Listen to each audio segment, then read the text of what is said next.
Good evening, everyone, and welcome to Facebook Live with GAE.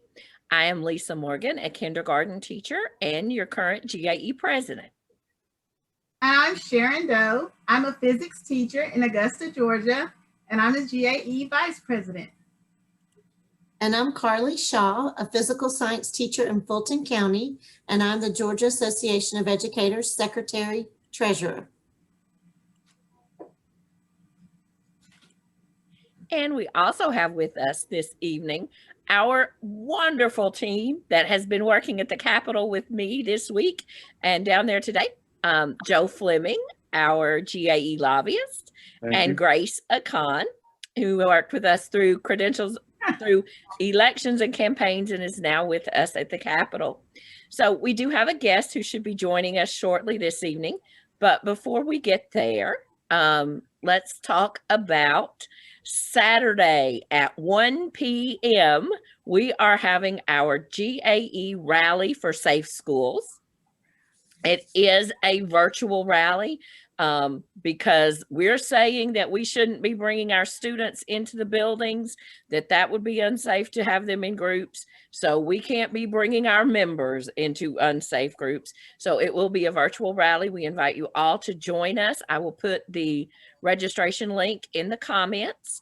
We need all of you there. We will be talking about what we need to be in our classrooms safely, because that's the key. We all want to be back in our classrooms, but it has to be done safely. And we know for many of you, the things that you're being given that is, quote, PPE, isn't really very good for PPE. I saw pictures this week from colleagues who got a bottle of cleaner, a spray bottle to dilute the cleaner themselves, 2 towels, and 1 package of antiseptic wipes. And Carly, you're shaking your head. Sounds familiar, doesn't it? Uh-huh. Sharon, that what you got too? Minus the white. Oh, so you just got the spray bottle and the cloth. Yes. That's all I got. And 2 masks. We did get 2 masks. They didn't, this school didn't give masks. Yeah.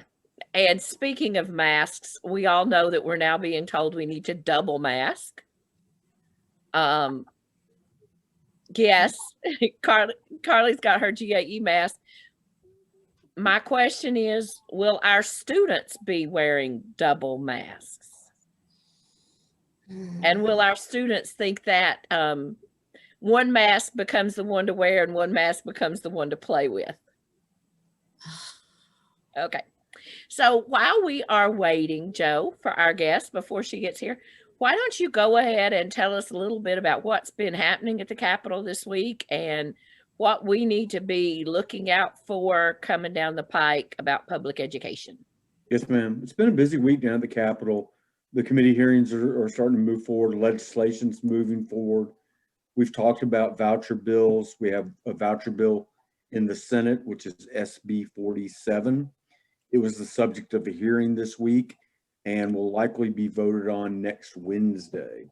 This is a bill that attempts to expand the existing voucher program by adding students with 504 plans to the list of those eligible for a taxpayer-paid private school tuition subsidy. In the House, there's been no hearing yet on the House voucher bill, which is HB 60 by Representative Wes Cantrell. We've met with his office. We've expressed our concerns with the bill. We did send an action alert out to our members, and that stands in play. If you have not yet written your legislators or the members of the House Education Committee, please do. Your voice is critical in trying to stop legislation like this. And this bill is a little different than the Senate bill in the sense that it creates an educational quote scholarship account, somewhat like an HSA if you use a health insurance account, which is funded in this case rather than by the state government. It also opens up a whole big category up to 90,000 students to be eligible if their school was not in person, full-time, in classroom learning, which is troubling on a number of fronts. Even a school that missed one day, any student in that school would be eligible, as I read the bill, for a private savings account that's funded by the state.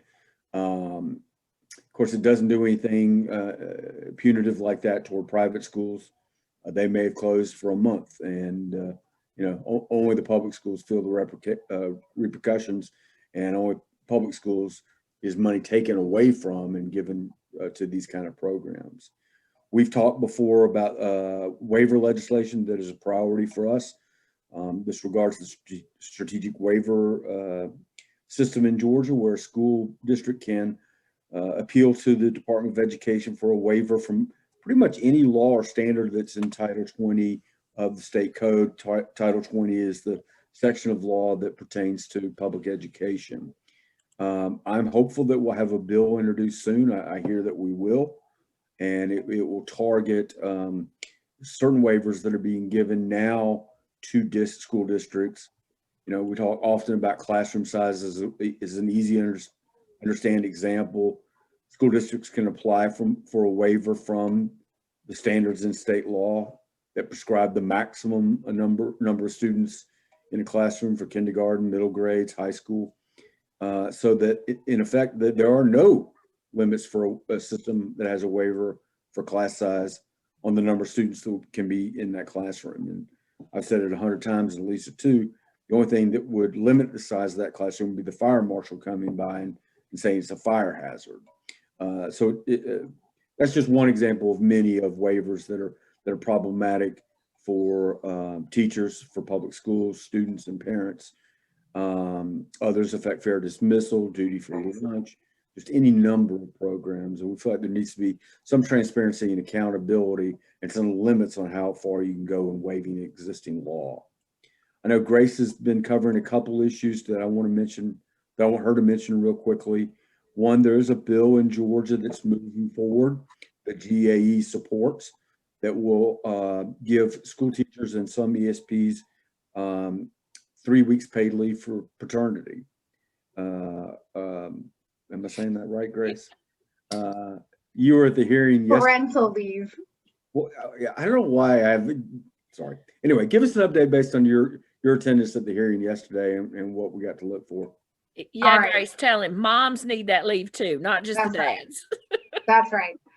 And paternity, we could go into the whole legal definition of paternity, but it's parental leave, to be clear. All right, so it's House Bill 146. It was held in the House Health and Human Services Committee. This bill has come before the committee before, and basically what it does is gives 3 weeks of parental leave for in the case of the placement of a foster child, or in the case of the adoption of a child. You can use this in addition to sick leave, in addition to medical leave. There's nothing in the bill that prohibits that, but it is only 3 weeks. And the question is whether that's enough. I mean, I think national standards all say that 6 weeks is, at least should be the floor. That was the debate in the committee. The concern, if you will, was that Houston Gaines, who is the sponsor of the bill, was worried that it would not pass if we went beyond the 3 week threshold. And so let's start small and work our way up incrementally, was the argument. I wonder if that's an argument that's necessary to be had, simply because we know that the national standard is a floor of 6 weeks, but nevertheless, it did pass out of committee. And so, and I think it was actually held, the vote was held in a surprise vote, if you will. I don't think they were planning to vote on that, or maybe they were, but anyways, we'll see it on the floor, assuming it also passes the Senate. Nobody was in opposition, right, Grace? Correct. It was a unanimous vote. Okay. So we got no paid leave right now, parental leave, unless your individual school district offers it. So I think it's a pretty big step forward. It may not be everything we want, but it's something that I think we should support. By the way, I should mention, if you don't know Grace is on our legislative team for this session. She's a super bright girl and an attorney. So basically, our relationship has become, I carry her briefcase to the various meetings she has in committee hearings. The other thing, Grace, I just want to mention briefly, can you tell us a little bit about the new legislative tracking system that will be on our website? Yeah, so I do not want to ruin the surprise just yet, but by sharing my screen, so I won't do that. But I will briefly say that we have a wonderful online tool, and yes, I'm dragging you all into the 21st century, where we'll be able to track these bills that GAE is, taking positions on and monitoring and making sure that we're keeping abreast of, so that we can fight for public educators. So it's a really cool, and I think very advanced, and probably the most, in my opinion, of the trackers that I have been exposed to, which I guess there's plenty out there. For me, it's probably only like 3 or 4, but it seems really easy and very clear and appealing to the eye. So I think everybody's gonna have fun with it. It will allow our members to go to our website and keep track of what we're keeping track of in terms of legislative bills.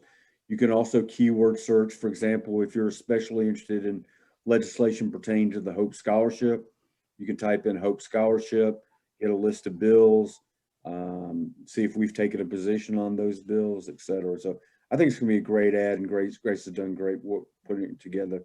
Last thing, Lisa, I've got for Grace is the governor's teachers pipeline bill, which was the subject of the hearing today. You want to tell us about that, Grace? Yeah, so and before I forget, I want to say it's been wonderful to work under Joe's direction. And I think you guys give him the credit he deserves, but I want to say that I want to give you the credit that you deserve, Joe, because you've been a great supervisor, and I've enjoyed learning from you, truly. Okay, so now that we have that mushy stuff out of the way, I guess that steak dinner I bought you last night really paid off today. Oh, I'm holding out on that steak dinner, by the way. You have me here on a Wednesday night. So anyways, back to SB 88. So SB 88 is the teacher pipeline bill. It was in the Senate Education and Youth Committee. It does a couple of things. I think most notably for folks here is it directs local school districts to use evaluation time that was supposed to be spent on teachers with 3+ years and exemplary or proficient ratings to coach and mentor teachers with under 3 years service and with performance ratings of needs improvement or deficient.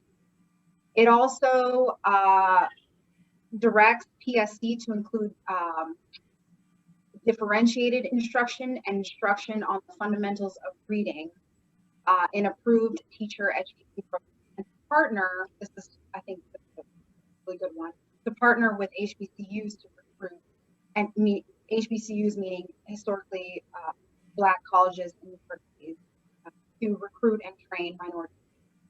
It also makes the Teacher of the Year an ex officio member of the State Board of Education, and creates an alternative teacher certification for learning better. It passed, probably the quickest meeting I've ever been. Probably five minutes, literally from the time I left. So passed unanimously, very Grace, your mic's breaking up a little bit, but and you may have said this, but the other key part of the bill, or there's the retiree return to classroom piece. Oh, it's not in there right now. No, right? It's not. It's not. Okay, interesting. I hadn't seen that. But I think they left that as the separate bill. That's correct. Yeah.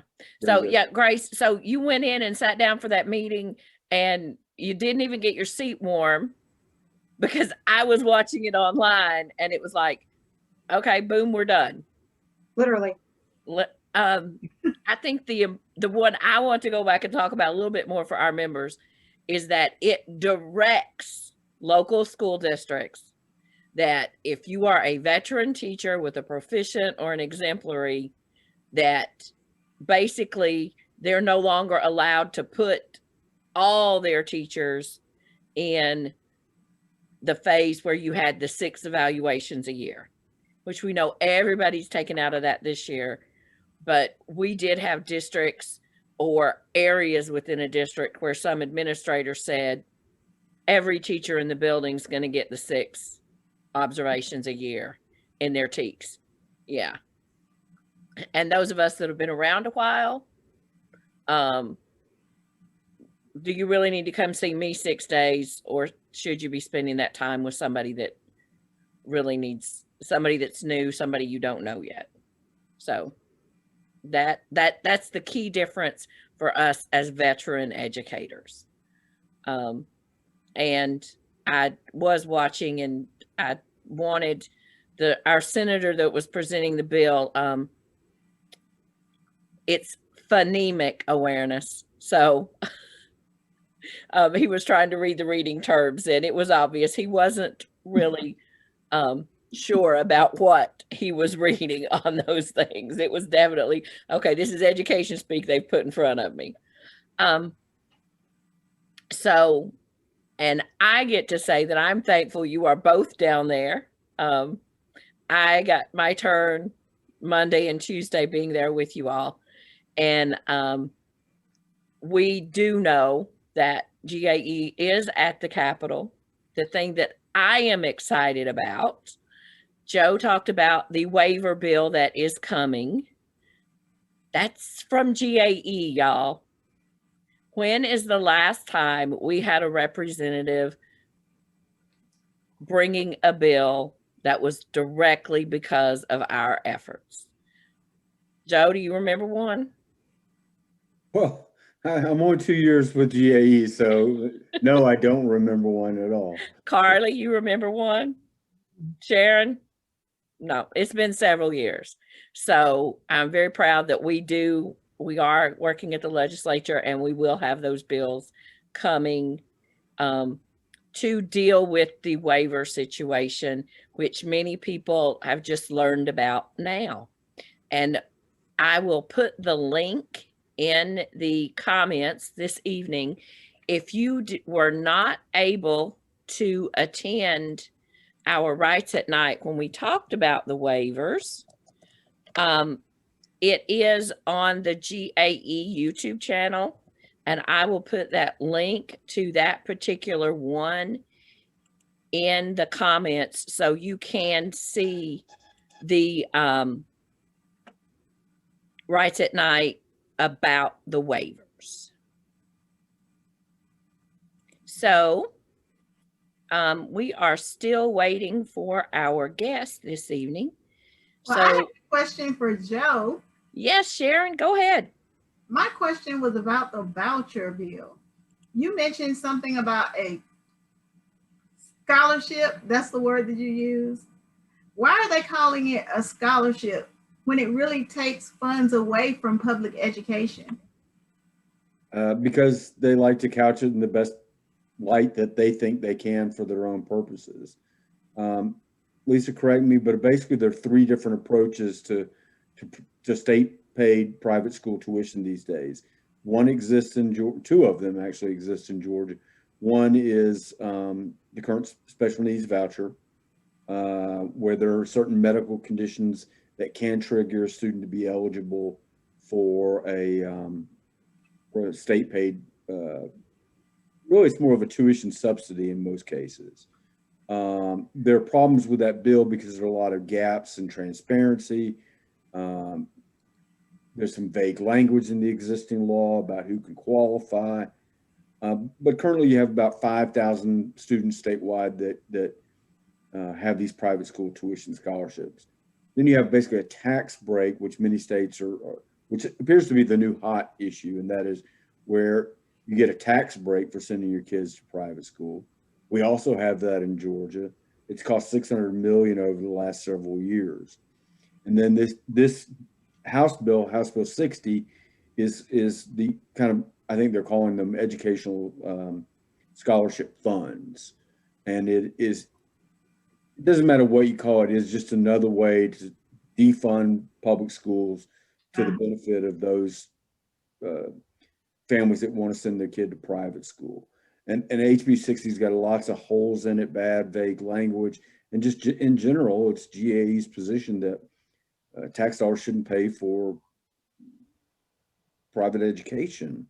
And it also has lots of gaps and loopholes. And there's even a section, for example, that says they can qualify if a parent appeals and the DOE agrees to any other condition that could be included. So this is the most recent one. It's a little different and would be administrated differently than what exists now, but they all achieve the same purpose. One of the things in this bill that is really, okay, it's all just horrible. It's a bad bill. It's to take money from public schools, but it's very disingenuous to me because it says a family that makes up to 2 times the poverty level qualifies for the voucher. Well, that's $50,000. So a family making $50,000, even if you give them a voucher for $6,000, the average cost of the private schools that are in the special needs scholarship program now is over $14,000. If you're making $50,000 a year, every penny of that is going to pay rent, buy groceries, buy clothes. You don't have $8,000 extra dollars for a private school. So just including that in there, I think the voucher proponents a lot of times say they're doing this to help a group of people. And if you live in the real world, you know that it's not going to do anything for those people and those students. But then we're in the position when we oppose the bill of, you mean you don't want to help those poor kids? So that's kind of one of the issues I have. And one of the other things when we were talking about this bill, not HB 60, but Senate Bill 47, the Senate side voucher bill, it's the scholarships and to expand the special needs scholarships. I did the research. There's 169 counties in this state.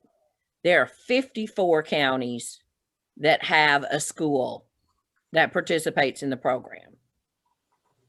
So if you live in one of those 54 counties, there's a school in your county that participates, that if you get the scholarship, your child could go to.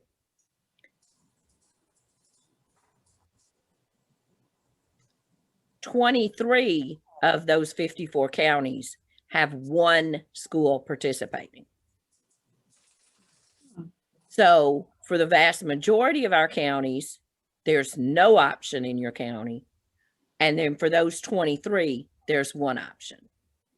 So it's limited, Joe, you're muted. It's limited to those counties around large, obviously the metro Atlantic counties, Bibb County around Macon, Doherty County around Albany, Muskogee, Richmond County, Chatham County. So if you're in a center with a large city, medium large city, you have options for your child through the scholarship program. If you live anywhere else, you have no options. And actually, I looked at one of the schools on the list just because I was like, oh, that's interesting. It was a very rural county. And for them to have an option on the list, I was like, that's okay, that's strange. And then when I actually looked up the school's website, they have 2 elementary school teachers for the school. For the whole school? For the whole school. The school had 2 elementary, it had 1 preschool teacher. So it's a very small school. Yeah, 2 paraprofessionals, 2 elementary school teachers. So you've got 2 teachers teaching everybody kindergarten to 5th grade. And then I think there were 4 or 5 middle and high school teachers. Very small district. Sharon, you teach high school. Carly, you teach middle school. Can you imagine being that middle school teacher and obviously they're going to have to teach all the different content areas. Oh, wow. I thought it was hard when I had to teach 6th graders with my juniors and seniors, not in the same class though. Yeah. But that was a big, big extreme to go from 6th grade to 12th grade. Yeah. And so that's, how is that really a choice? And these are special needs scholarships for children who had an IEP because they needed specialized instruction. How are they getting that in this school setting? The other thing, Lisa, you heard in the Senate committee, even the sponsor of the bill admitted it would be taking not only money away from schools in his district, but even out of his community and district because there are I took what he said to mean there were no really private school options in Lumpkin County where he's from, Dahlonega, and that if they did go somewhere, they would go to Forsyth County, which is again not only taking the money out of the local school system, it's just taking it out of the community. So I wonder why this sponsor. Where is his head? Excuse me. Where is his head? Like what is he thinking? Where's his head at? I guess is what we would say. It doesn't make any sense to me. I'll let him speak for himself. Well, the thing that gets me, if they offer the scholarship to a special needs student to go to a private schools are not held to the same standards that public schools are. So there's no guarantee that that student will receive the services that he needs. Sharon, you're exactly right. And one of the other people yesterday pointed out that in fact, when they take that scholarship and go to the private school, they are signing away their rights as a parent with a special needs student. It counts the same as if, when we have parents who say, no, I do not want my child to receive services, and they refuse services under IDEA. When they take this scholarship, that's exactly what they are doing. So they are basically signing away their child's rights to the education the special education they are entitled to under federal law. See, these are the things that need to come out about these bills with these underlying agendas. Joe, I also want to ask you about House Bill 71, the one that proposes the alternative funding formula, among other things. You're muted. Sorry, it's also based on the 2015 Education Reform Commission, some of the reform recommendations from that commission. Sorry, Sharon, go ahead. So the bill was introduced early in the session. It has not gone anywhere at this point. It could be that there are changes to be made to it. Lisa, you may want to speak to things pertaining to the 2015 deal Reform Commission in general, but at this point, the bill is not moved. I think, and let me just double check that. Okay. Those of y'all who were around in 2015, the Education Reform Commission is what got us into this waiver mess. Okay. Because the governor appointed his Education Reform Commission. They went all around the state and talked to educators and parents about what we needed in our schools. And they came back and said, oh, yeah, that's nice. We don't have enough money. And so, yeah, they said it would cost too much to give educators in our schools what educators and parents agreed that our schools need. So they said, well, we'll stay with QBE. And that began the waivers and the charter system issues. Okay, this is when the district were forced to choose one, either IE square or charter. And the Yes. IE squared is now that strategic waiver school system. And that all happened around the same time. Mhm. It was I all remember there that. together.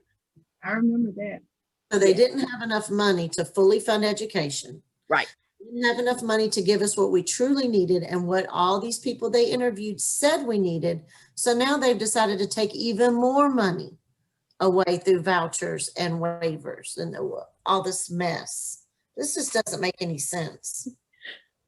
I don't believe that this bill is going to move forward, Sharon. Okay. For politics, if no other reason. There are parts of the bill that are good.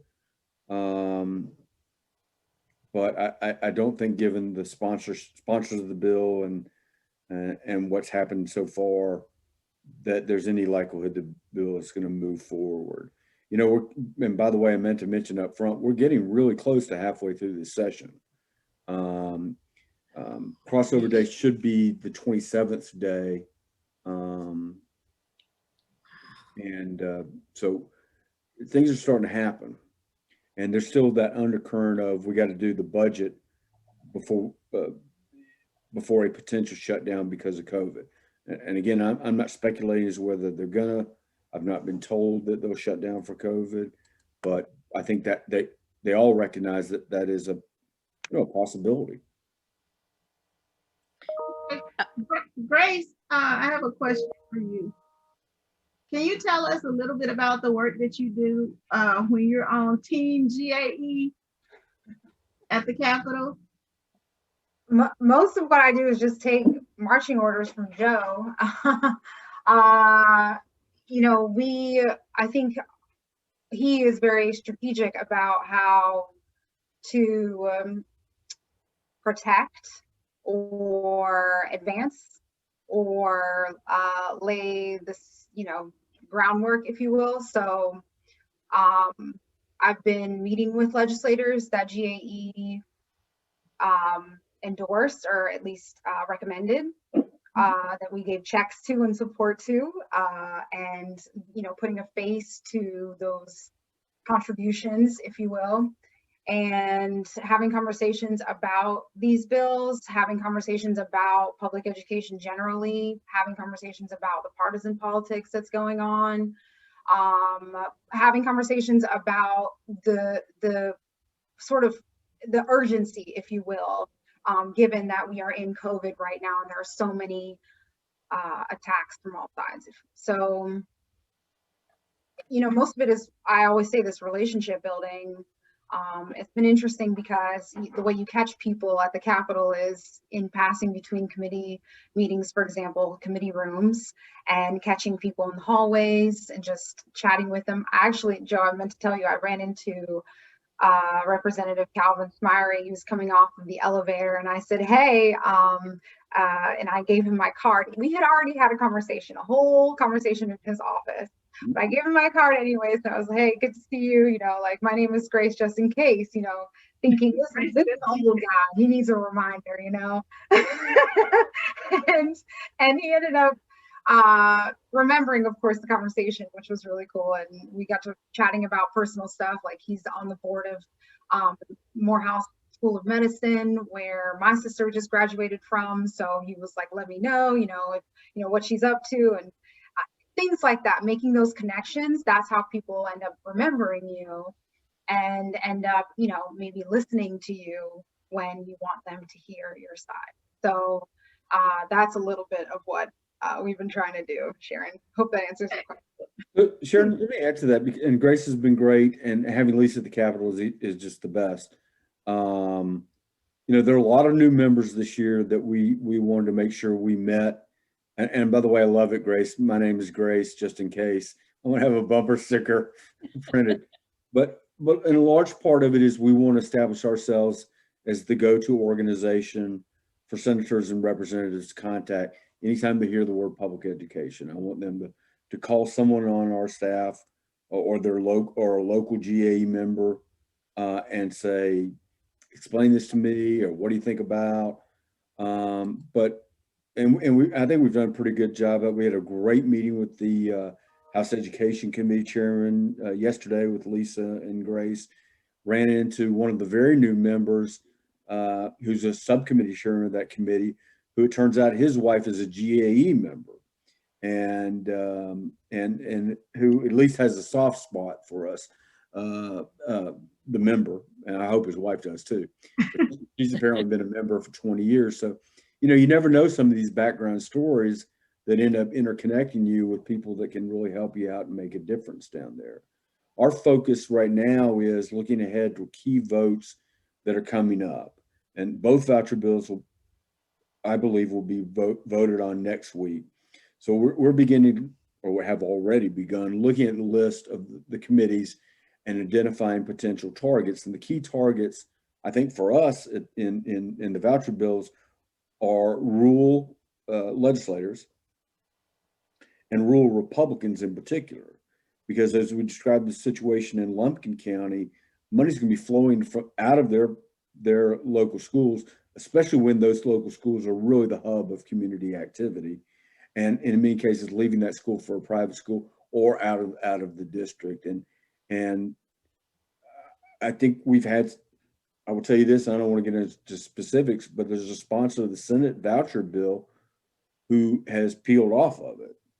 He signed the bill, and we were persuasive in making the argument that that's not a good idea for his district.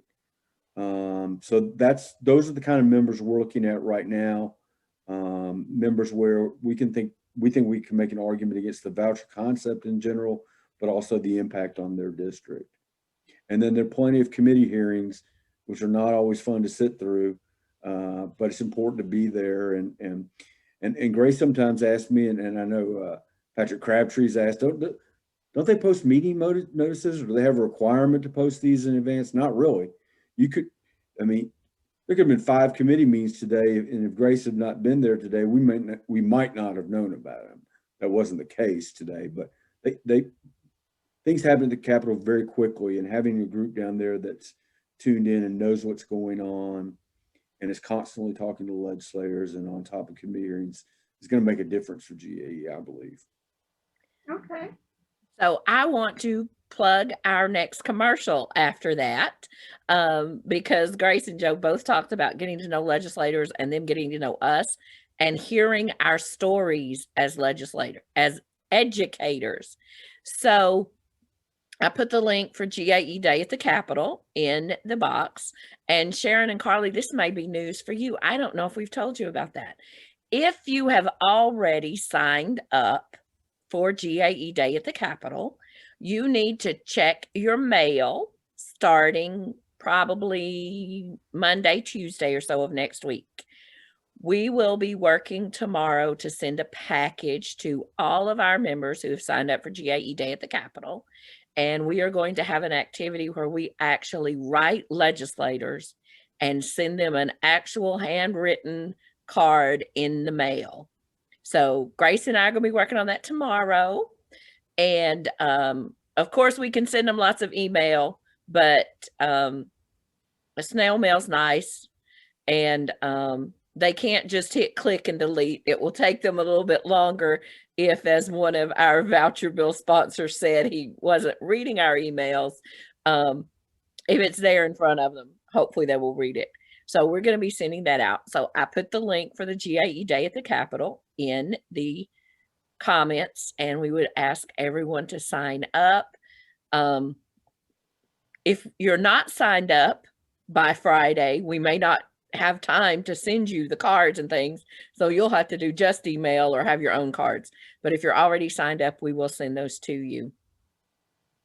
And since I'm on a commercial, can I just keep rolling through the commercials, y'all? Because we're almost 3/4 of the way through tonight.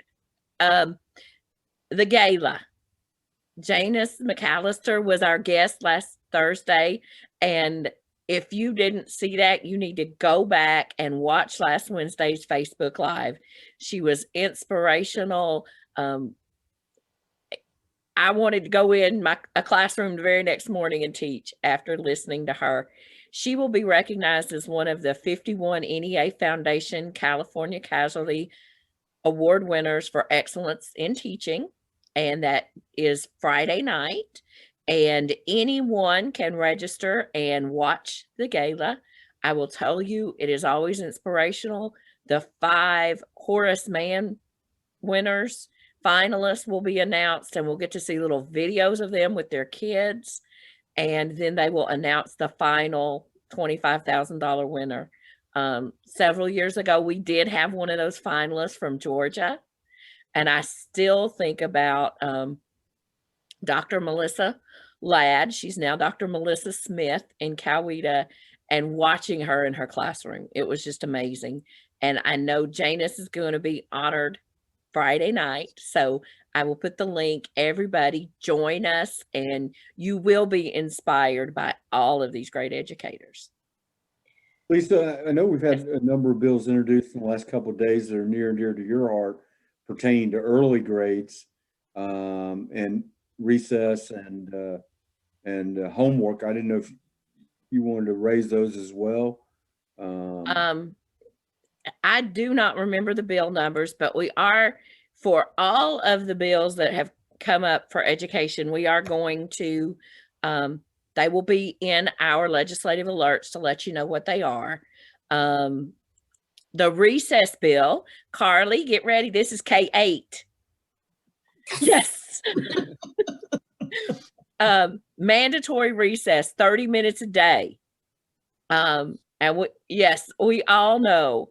And I don't know who is like supporting this bill with the sponsor, but several years ago, there was a recess bill that showed a child inside a chain link fence and said even prisoners get a break.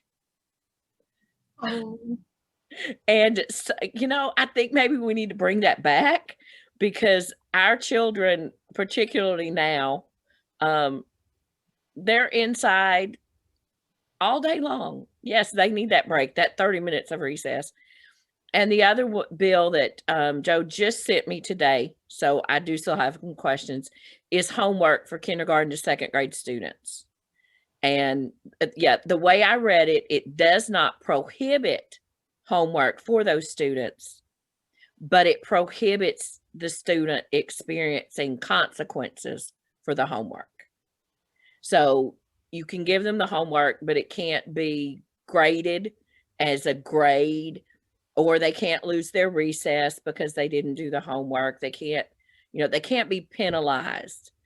And as an early childhood educator, I truly see the value in that, because for most of our students, our young students, if they didn't do the homework, it's not because the child didn't do the homework or didn't want to do the homework. There was no reinforcement from their parents.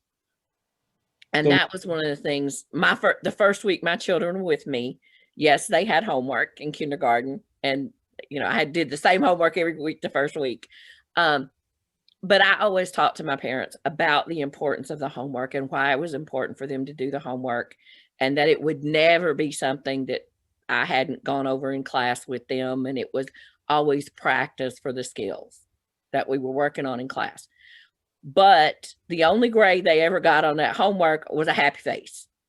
And I just had levels of happy faces because the parents who were active and engaged, those children did their homework. And, you know, I would get a note. We weren't able to work on homework last night. We'll have it, you know, Monday. We'll have it all Monday. That's great. But the children that didn't have that parent active and engaged and working with them, they usually didn't have their homework. And obviously I would try to do some with them, extra moments in class to help them get the practice in those skills. But we shouldn't be punishing kindergarten to second graders because of the acts of others. So Lisa, the bill on homework is SB 110. Okay, SB 110. Yeah. And we will have all of these. Joe, there's one I want to ask you about. That's elections bills. Right. I have not done an actual count, but I would bet that there are at least 50 bills offered by Republicans and Democrats to change certain aspects of election law and voting law. You know, Republicans have introduced a bill, for example, to require 2 forms of ID for absentee balloting. I think it's just going to be interesting to see how that would work. Democrats, on the other hand, I believe have a bill to require the mailing of absentee ballot applications to registered voters, and every other point you can name in between. For our next legislative alert, which will be this week, I hope to have a broader discussion of what those bills are, what they do, and what their likelihood of passage is.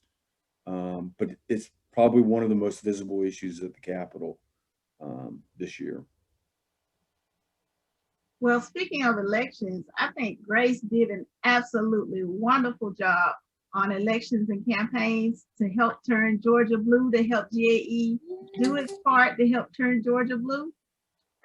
And Grace, I want to ask you, what work is left to still be done? Because we don't want to stop the momentum. We don't want to just let it die. So could you update us, please, on the work that's still left to be done? Sure. So people, I think, sometimes take this for granted, but the work that we're doing right now at the Capitol is the next step.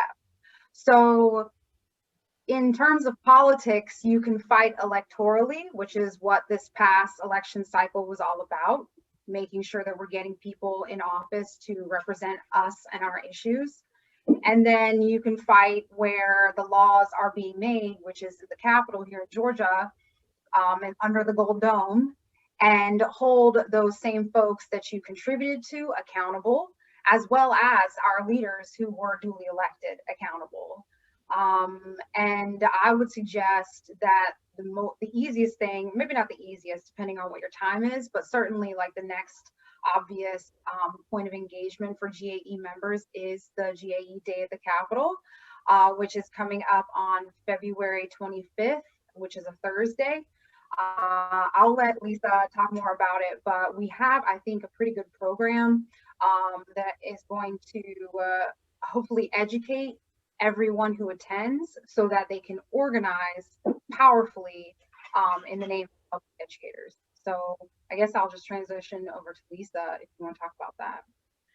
We did that one before, and I also want to put another plug. Yes, GAE Day at the Capitol, but our Rally for Safe Schools Saturday is another opportunity for our members to come together, because everything we're going to be talking about in that rally is going to be about what we need to be safe in our schools, on our buses, in our cafeterias.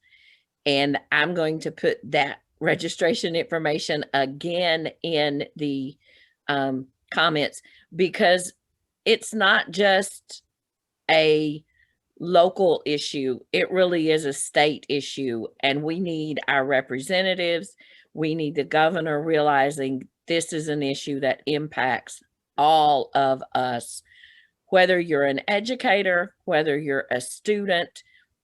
I venture to say you could not find somebody in this state that does not know an educator or a student in a public school. 96% of the children in this state attend our public schools. So reopening our buildings safely does matter to all of us. Grace, I may have missed it, but and you may have said it about, I mean, we're in the midst of a special election right now. I don't know if you want to mention the runoff date or things of that nature. Yeah, sure. Okay, yeah. So there are several elections going on this year, including a special election for Pam Stevenson's district, which is House District 90.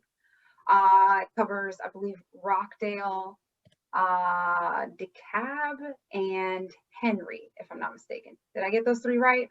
Yes. All right. So that election is going to be on, or actually, the primary, which is a jungle primary, I believe was yesterday. And so now, matter of fact, I do need to check who came out of that, but the next election will be, let's see, I got to come back to y'all on that. I'm sorry. I think if you know the answer, Joe. I'm thinking March 9, but it needs to be a Tuesday. If that's It's March 9th. And Stan Watson, who's a former DeKalb County commissioner, may have been a legislator too. He was. He's one of two in the runoff.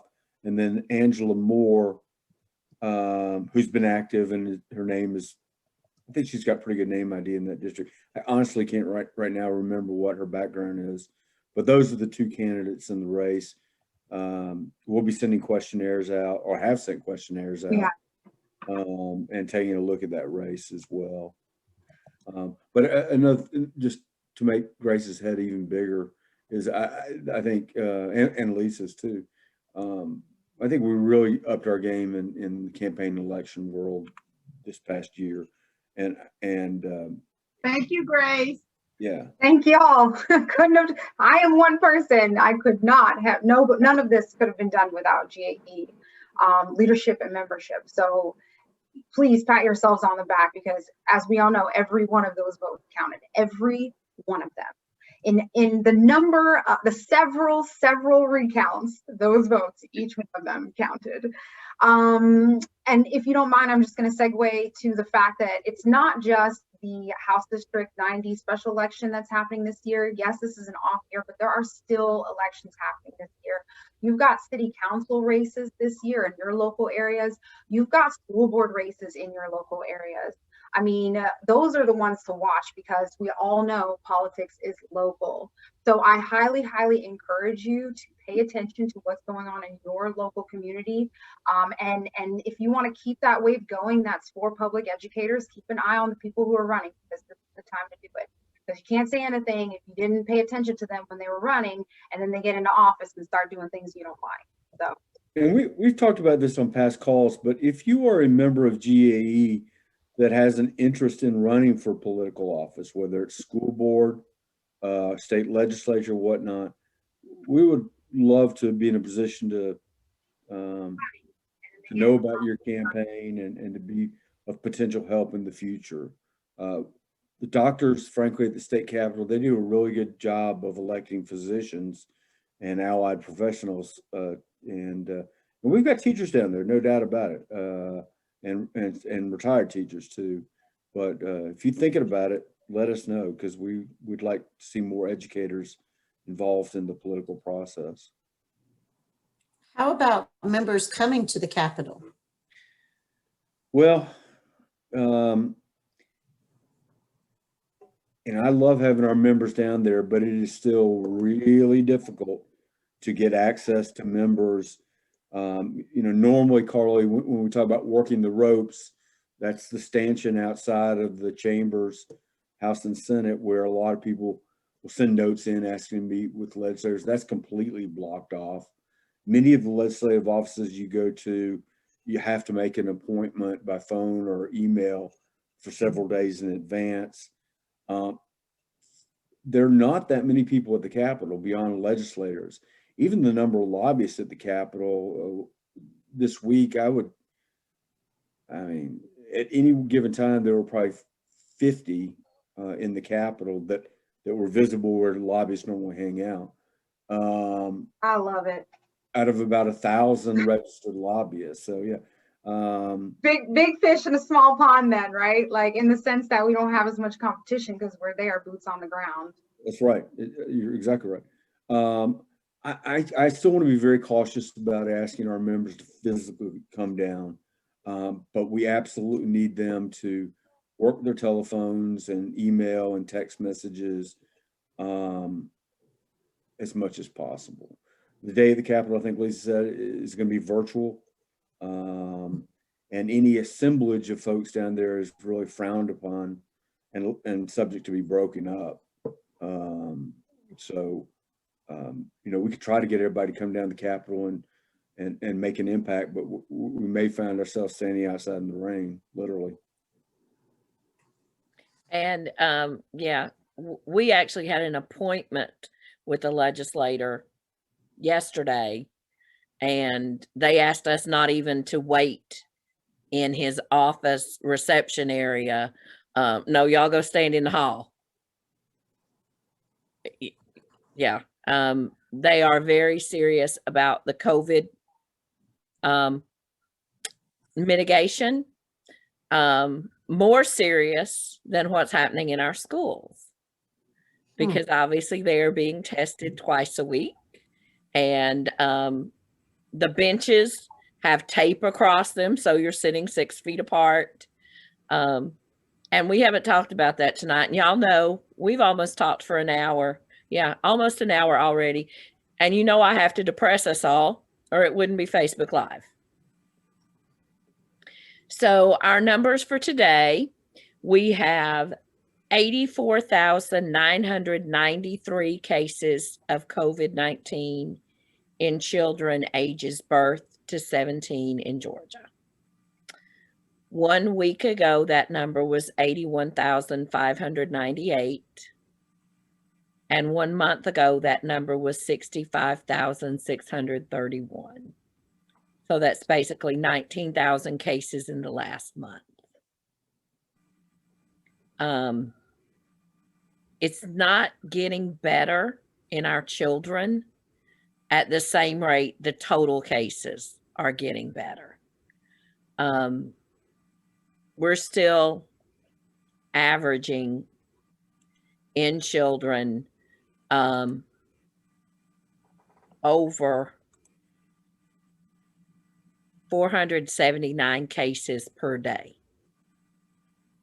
And in October, for example, the average was less than 200 cases per day. So while the numbers are going down in all ages, it's not going down as fast in our children. And we're all glad the numbers are getting better. But that's, once again, our rally for safe schools. And one of our people just put a comment, but schools need to open. Crazy. Yes, it is crazy. We all agree our children need to be in school. We want to be in school with them, but it must be done safely, and it must be done with all the mitigation factors in place recommended by the CDC. And we'll be talking a lot about that on Saturday at our Rally for Safe Schools, which is at 1 o'clock on Saturday. I'm going to put the registration link in. This is our big statewide event.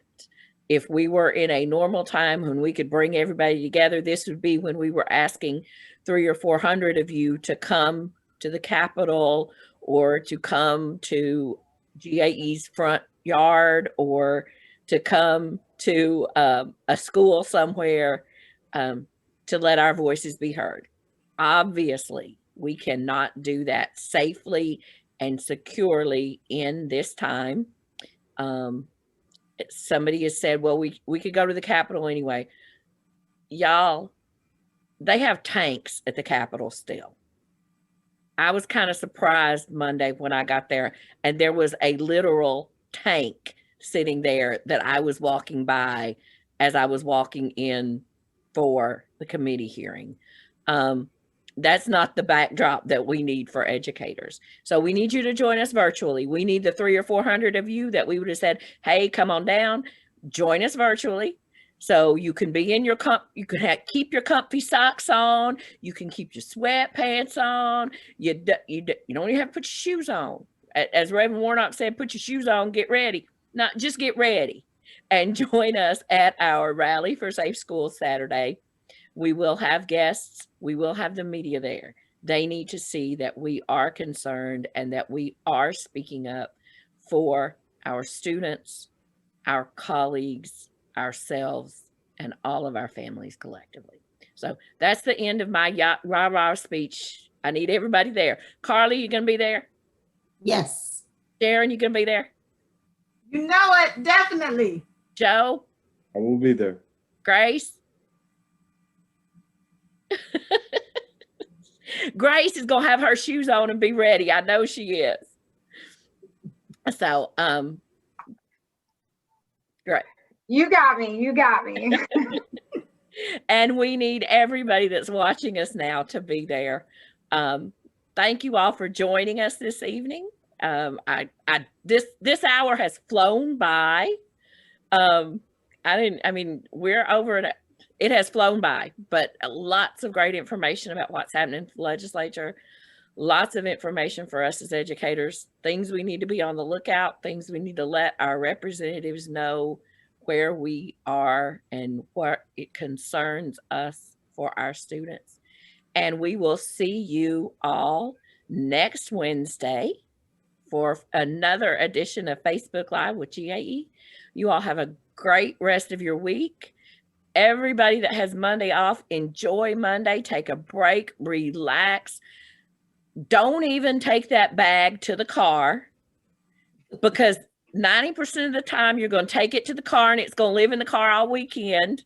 So just leave it in your classroom at school and enjoy your long weekend with your family and refresh, because you'll be better off for your students on Tuesday. Everybody have a great evening.